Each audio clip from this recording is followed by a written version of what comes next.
നമസ്കാരം. പശുമ്പാലിന് പകരം വീട്ടിൽ തന്നെ തയ്യാറാക്കിയെടുക്കാൻ പറ്റുന്ന പോഷകസമൃദ്ധമായ ഒരു പാലിൻ്റെ റെസിപ്പിയാണെന്ന് ഷെയർ ചെയ്യുന്നത്. കമ്പ് അല്ലെങ്കിൽ പേൾ മില്ലറ്റ് ഉപയോഗിച്ചിട്ടുള്ള പാല്. ഇത് നമുക്ക് കുട്ടികൾക്കും മുതിർന്നവർക്കൊക്കെ കുടിക്കാം. ഇതിനു മുമ്പ് ഇതുപോലെയുള്ള 3-4 പ്ലാന്റ് ബേസ്ഡ് ആയിട്ടുള്ള പാലുകളുടെ റെസിപ്പി ഞാൻ ഷെയർ ചെയ്തിരുന്നു. ഈ കമ്പ് പാല് നമുക്ക് ബ്രസ്റ്റ് ഫീഡ് ചെയ്യുന്ന അമ്മമാർക്ക് അത് ബ്രസ്റ്റ് മിൽക്കിൻ്റെ ക്വാണ്ടിറ്റിയും ക്വാളിറ്റിയും ഒക്കെ കൂട്ടാൻ ഒരുപാട് സഹായിക്കും. അതുപോലെ കുട്ടികൾക്കും കൊടുക്കുന്നത് നല്ലതാണ്. അപ്പോൾ ഇത് എങ്ങനെയാണ് തയ്യാറാക്കിയെടുക്കുന്നതെന്ന് നമുക്ക് നോക്കാം. ഇതാണ് കമ്പ് എന്ന് പറയുന്ന പേൾ മില്ലറ്റ് അല്ലെങ്കിൽ ബാജ്ര എന്നൊക്കെ പറയും.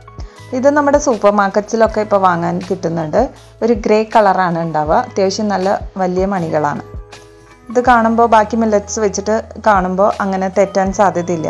ബാക്കി മില്ലറ്റ്സിനെ അപേക്ഷിച്ച് കുറച്ചും കൂടി വലിയ മണികളാണ് ബാജ്രയുടെ. ഇതാണ് നമ്മൾ പാലുണ്ടാക്കാൻ എടുക്കുന്നത്. ഇതിന് 1/2 കപ്പ് പേൾ മില്ലറ്റ് ആണ് ആവശ്യം. ഞാൻ 1/2 കപ്പ് ഒരു പാത്രത്തിലേക്ക് എടുക്കുന്നുണ്ട്. ഇനി ഈ പേൾ മില്ലറ്റ് അല്ലെങ്കിൽ കമ്പ് നമുക്ക് ആദ്യം ഒന്ന് കഴുകിയെടുക്കണം. അപ്പോൾ ഇതുപോലെ വെള്ളം ചേർത്ത് ആദ്യം പതുക്കെ ഒന്ന് കഴുകിയെടുക്കാം. ഒരു പ്രാവശ്യം കഴുകിയെടുത്താൽ മതി. അപ്പോൾ ഒന്ന് കഴുകിയെടുത്തതിന് ശേഷം ഇനി ഇതിലേക്ക് 1/2 കപ്പ് വെള്ളം ചേർത്ത് കൊടുക്കാം.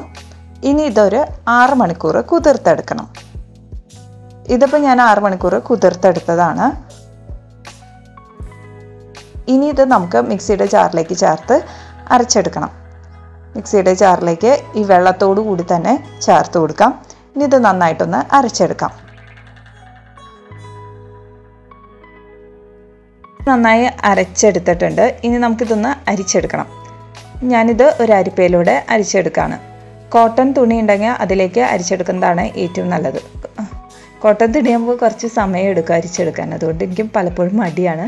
അതുകൊണ്ട് ഞാനിതുപോലെയുള്ള സ്റ്റെയിൻലെസ് സ്റ്റീൽ അരിപ്പയിലേക്ക് അരിച്ചെടുക്കുകയാണ് ചെയ്യാറ്. അപ്പോൾ അരിച്ചെടുത്ത് ഇതുപോലെ ബാക്കി വരുന്നത് നമുക്ക് വീണ്ടും ഒന്നും കൂടി അടിച്ചെടുക്കണം. അപ്പോൾ അത് വീണ്ടും മിക്സിയിലേക്ക് ചേർത്ത് കൊടുത്ത് വീണ്ടും 1/2 കപ്പ് വെള്ളം ചേർത്ത് കൊടുക്കാം. എന്നിട്ട് വീണ്ടും ഇതുപോലെ അരിച്ചെടുക്കണം. ഇങ്ങനെ ഒരു പ്രാവശ്യം കൂടിയും ചെയ്യണം. അപ്പോൾ നമുക്ക് 1/2 കപ്പ് ബാജ്രയിൽ നിന്ന് 1.5 കപ്പ് പാലാണ് കിട്ടുക. 3 പ്രാവശ്യമായിട്ട് നമ്മൾ 1/2 കപ്പ് വീതം ചേർത്ത് കൊടുത്ത് അരിച്ചെടുക്കണം. അപ്പോൾ ഞാനിവിടെ ഇങ്ങനെ 3 പ്രാവശ്യം ചെയ്തെടുത്തതാണ് ഈ പാല്. അപ്പോൾ നമ്മുടെ ബാജ്ര മിൽക്ക് തയ്യാറായിട്ടുണ്ട്.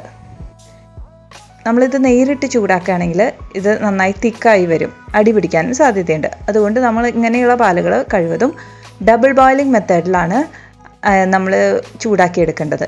അപ്പോൾ ഡബിൾ ബോയിലിംഗ് മെത്തേഡിൽ ചൂടാക്കാനായി ആദ്യം ഒരു പാത്രത്തിൽ വെള്ളം ചേർത്ത് കൊടുക്കാം.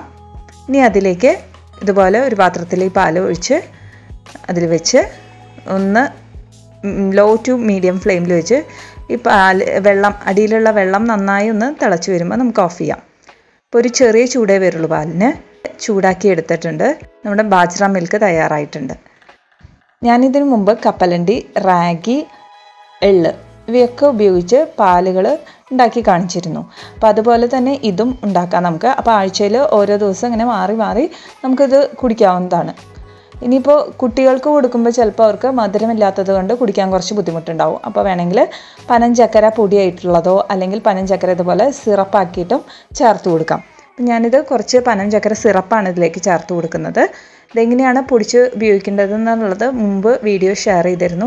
ലിങ്ക് വേണമെങ്കിൽ താഴെ ഡിസ്ക്രിപ്ഷൻ ബോക്സിൽ കൊടുക്കാം കേട്ടോ. അപ്പോൾ അത് ഇതിലേക്ക് ചേർത്ത് കൊടുത്ത് മിക്സ് ചെയ്താൽ കുട്ടികൾ കഴിച്ചോളും. ഇനി ഇത് നമുക്ക് 2 വയസ്സിനും താഴെയുള്ള കുട്ടികൾക്ക് കൊടുക്കാനാണെങ്കിൽ ഇതിലേക്ക് 1 കപ്പ് വെള്ളം കൂടി ചേർത്ത് കൊടുക്കണം. എന്നിട്ട് വേണം കുട്ടികൾക്ക് കൊടുക്കാൻ, 2 വയസ്സ് താഴെയുള്ള കുട്ടികൾക്ക്. പേൾ മില്ലറ്റ് ഉപയോഗിച്ച് ഉണ്ടാക്കുന്ന പാലിന് കുറച്ചൊരു ടേസ്റ്റ് വ്യത്യാസമുണ്ട്. ഒരു സ്മെല്ലും കുറച്ച് വ്യത്യാസം ഉണ്ടാവും. അപ്പോൾ അത് ബുദ്ധിമുട്ടുള്ളവർക്ക് വേണമെങ്കിൽ ഇതുപോലെ പനഞ്ചക്കരയൊക്കെ ഇട്ട് കഴിക്കാവുന്നതാണ്. അപ്പോൾ എല്ലാവരും ട്രൈ ചെയ്ത് നോക്കൂ. ഇനിയും ഇതുപോലെയുള്ള വീഡിയോസായിട്ട് ഞാൻ വരാം. അതുവരേക്കും നന്ദി, നമസ്കാരം.